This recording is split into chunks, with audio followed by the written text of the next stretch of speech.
Hello and welcome to Signature TV News Highlights for this Tuesday. I am Marvelous Obombano.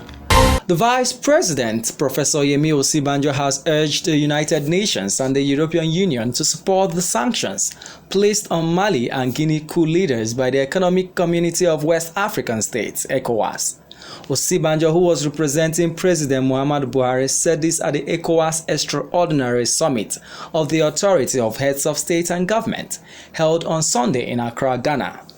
He stated that the authority had resolved to uphold the sanctions it had imposed on the coup leaders of Mali and Guinea on September 26, 2021, insisting that international organizations such as the European Union and the United Nations must support the sanctions for democracy to thrive in West Africa.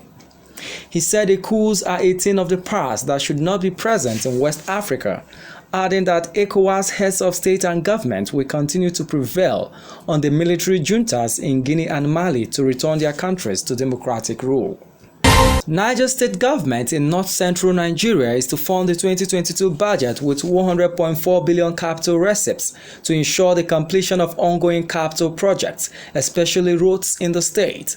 The Commissioner for Finance, Alhaji Zakaria Abubakar, who oversees the State Planning Commission, stated this during a media briefing in Mina on the highlights of the 2022 budget aimed at consolidating development in the state.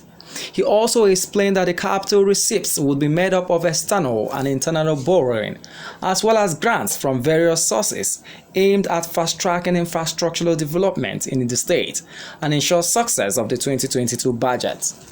He also said the budget will be funded through internally generated revenue of 17.190 billion, federation account of 54.282 billion, value-added tax 20.792 billion, dividends from North-South Power 500 million, refund from federal roads 200 million, and excess crude or other revenue 4.870 billion.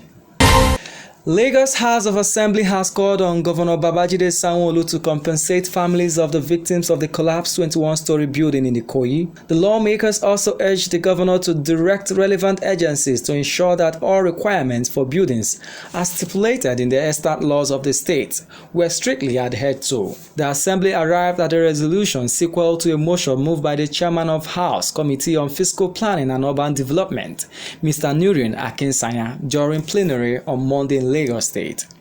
Akinsanya expressed worries over the incessant collapse of buildings in the state. Reacting to the motion, Oluyinka Ogundumi, representing Agege 2 constituency, said the motion was all-encompassing, as the second part of it had given the committee the power to go into details, all in the interest of the public.